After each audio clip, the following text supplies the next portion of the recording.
Hello hi सांग माने समस्त को नमस्कार।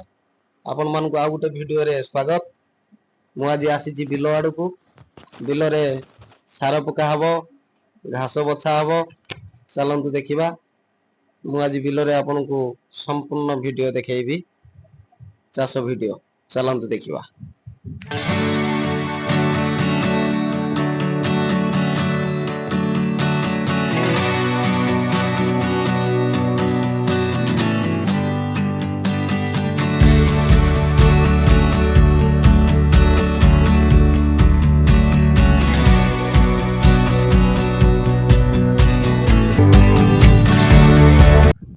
मु वर्तमान बिल रे आसी पहुंची जाइछि। देखंतु प्रकृतिर केते सुंदर रूप। प्रकृति वर्तमान सजे हेछि, नीलमय वर्तमान प्रकृति।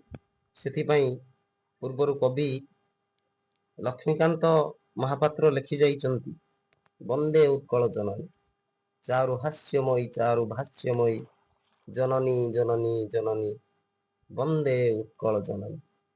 पूत पयदि विधात शरीर ताल तमल शुभवित तीर शुभ्र तटी निकूल शिखर समीर जननी जननी जननी वंदे उत्कल जननी। ये माटी माँ को नहीं केते सुंदर वर्णनाटी करि जाइछन्ति से कवि। सेथिपाई तो कथारे अछि, कृषि कले उन्नत सकल उन्नति। किंतु आम ओडिशार कृषिर किछि उन्नत नाही, कारण ए वर्षा समय रे जा हमर धान चाष होउछि, खरा समय रे पड़िया पड़ुछि। चलंतु आमे घास बछा केमिति होउछि देखि।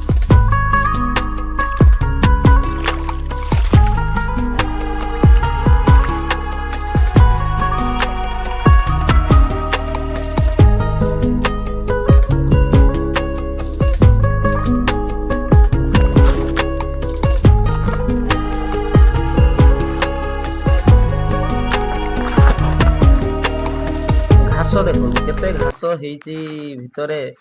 घास सब बाछि सारला परे आमे वर्तमान सार पकेइबु। देखो सार पका वीडियो टी मु शूट करि पारु नाही, काहेकि ना मु सार पकाउची। वर्तमान हमर सार पका सरीची। देखो लघुचाप गोटे एबे हेइथिला, एई मात्र 2 दिन हैला सरीची। देखो लघुचाप रो गोटे 2 दिन परर खरा केमिति आजी गरम होउची। खरार प्रकोप बहु मात्रा रे।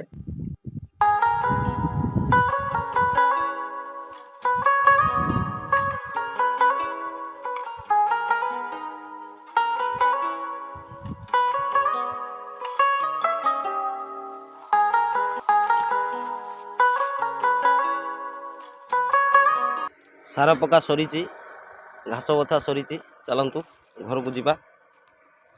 मु वर्तमान आसी पहुंची मंगला माँ मंदिर दुकानी पाखरे। पानी टिके पी दवा।